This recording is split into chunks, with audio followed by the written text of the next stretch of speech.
लहानपणी पडताना मी ओरडणारे ते स्वर होते.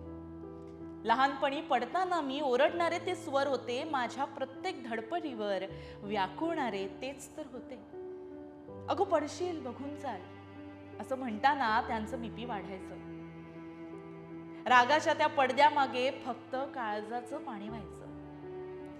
आमची एक वेगळीच टीम होती बरं का. आमची एक वेगळीच टीम होती, जगाला न कळणारी, माझ्या प्रत्येक खोडीवर हसून साथ देणारी.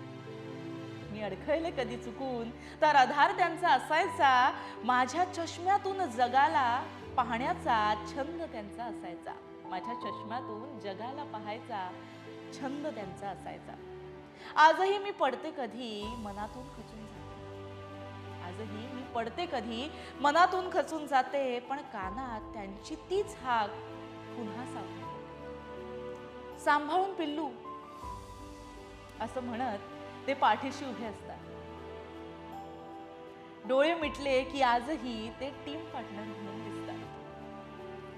कॅप्टन माझा गेला तरी डाव मी सोडणार नाही.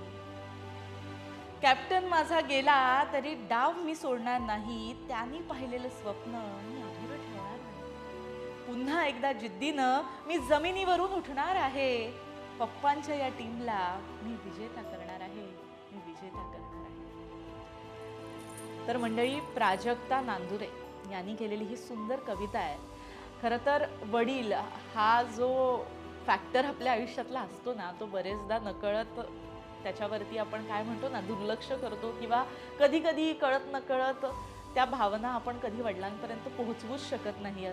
पण या कवितेतून त्या खूप सुंदर मांडलेल्या आहेत. खरं तर माणूस असताना त्यांची जाण करणं हे खूप गरजेचं असतं. तो गेल्यानंतर जे मनामध्ये व्याकुळता निर्माण होते ना, ती खूप वेगळीच असते. आणि मुळात ज्यांच्या आयुष्यामध्ये असे प्रसंग खऱ्या अर्थानं घडतात त्यांना या गोष्टीची, या सगळ्या परिस्थितीची जास्त जाणीव असते असं मला वाटतं. आणि खरंच वडिलांची गहनता, वडिलांच्या या गोड नात्याची, मुलगी आणि वडिलांच्या गोड नात्याची खूप सुंदर अशी कथा गाथा मांडणारी ही कविता आहे. कशी वाटली मला नक्की सांगा. चंद्रपूरवरून ही कविता आपल्यापर्यंत पोहोचलेली आहे.